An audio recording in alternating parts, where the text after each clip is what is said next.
Good morning, friends. Welcome to our YouTube channel CS Ansar. This is CS Tuti Mahajan. Today, I'm here to discuss latest updates in GST. Let's see.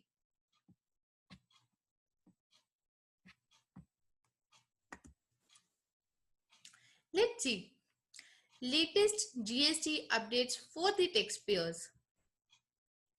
तो सबसे पहले हम क्या देखते हैं? To opt for composition levy for financial year 2021-22. In case अगर अभी आप नॉर्मल टैक्स पेयर हो, नॉर्मल स्कीम के अंदर हो और नेक्स्ट ईयर के लिए आप कंपोजिशन स्कीम के अंदर आना चाहते हो, तो उसके लिए पोर्टल के ऊपर अगर आप देखोगे तो ऑप्शन जो है वो अवेलेबल हो गई है और उसकी लास्ट डेट ऑप्ट करने की क्या है? 31 मार्च 2021। अगर आप जीएसटी साइट को जैसे आप ओपन करेंगे तो वहां पर एक अटेंशन के नाम से वहां पर एक मैसेज मूव हो रहा है. Functionality to opt in for the composition has been made available for financial year 2021-22 in the dashboard of taxpayers at Common Portal. In case अगर आप 2021-22 के लिए कंपोजिशन स्कीम के अंदर आना चाहते हो तो उसके लिए फंक्शनैलिटी आपकी इनेबल कर दी गई है और लास्ट डेट टू ऑप्ट उस स्कीम को ऑप्ट करने की लास्ट डेट जो है डेट इज 31 मार्च 2021. तो अगर आपको ऑप्ट करना है तो आप कैसे ऑप्ट करेंगे? जीएसटी के साइट के ऊपर आप जाएंगे सर्विसेज के अंदर. लॉगिन करने के बाद आप जाएंगे सर्विसेज के अंदर रजिस्ट्रेशन में application to opt for composition लेवाई. तो यहाँ से इस टैब के थ्रू आप नेक्स्ट ईयर के लिए कंपोजिशन स्कीम के अंदर आ सकते हो. सेकेंड एक अपडेट क्या है? Furnish LUT. In case if you deal in the export, अगर आप एक्सपोर्ट में डील कर रहे हो तो उस केस में आपको लेटर ऑफ अंडरटेकिंग देनी होती है. तो उस केस में भी आपकी ये वाली ऑप्शन जो है वो पोर्टल के ऊपर इनेबल कर दी गई है. तो आप इसको कैसे चेक करेंगे? लॉगिन करने के बाद आप अपनी सर्विसेज में जाएंगे.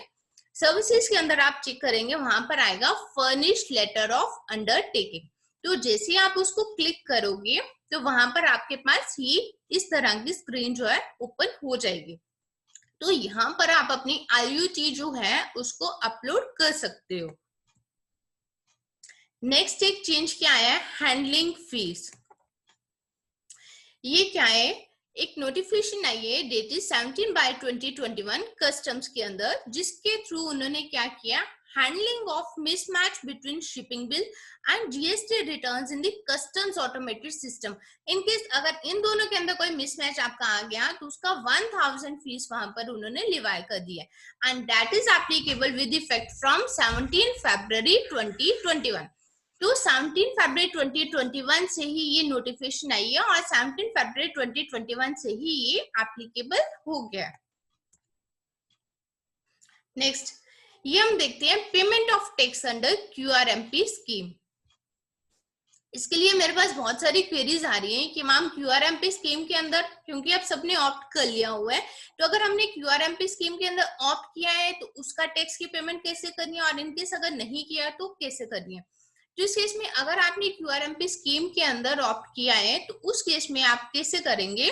सबसे पहले आप जाएंगे सर्विसेज के अंदर आपको दिखेगा वहां पर क्रिएट चलान. पेमेंट्स के अंदर जाएंगे तो क्रिएट चलान.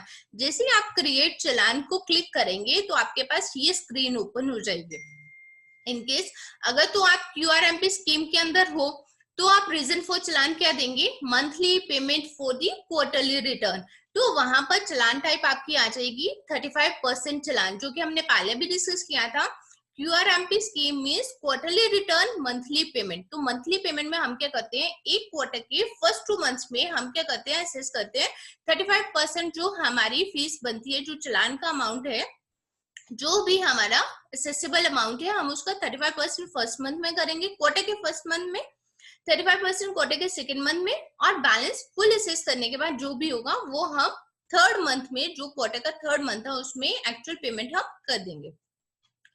लेकिन इन केस अगर आप क्यूआरएमपी स्कीम को आपने ऑप्ट नहीं कर रखा तो उस केस में आप क्या करोगे? एनी अदर पेमेंट मोड को सिलेक्ट करके अपने चलान की पेमेंट कर दोगे. तो ये मेरे पास बहुत सारी क्वेरीज आई हैं कि मैम क्यूआरएमपी किया हुआ है तो इसमें चलान किस तरह से हम लोग सिलेक्ट करेंगे, और अगर क्यूआरएमपी स्कीम में हम नहीं हैं तो उस केस में हम चलान कैसे एक्सेप्ट करेंगे?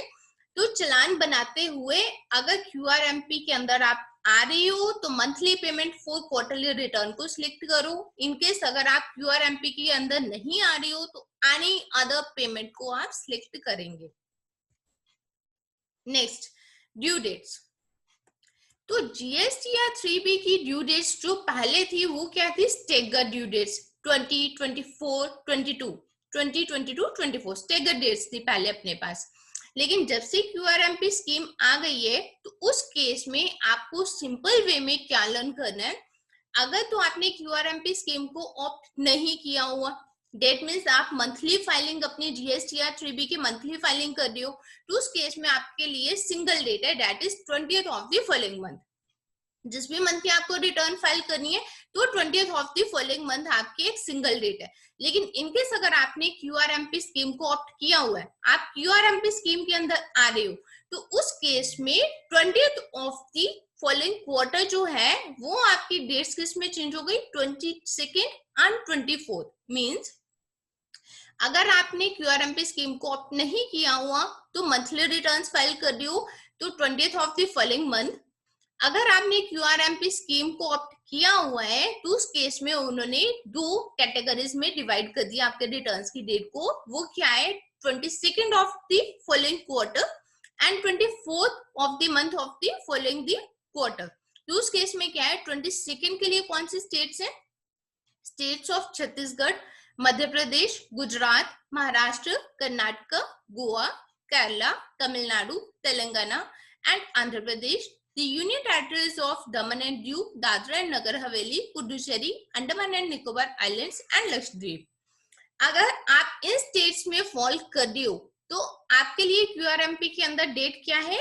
22nd of the month following the quarter. That means अगर आपका क्वार्टर कौन से? जैन टू मार्च क्वार्टर है तो आपके लिए ड्यू डेट बनती है 22 अप्रैल।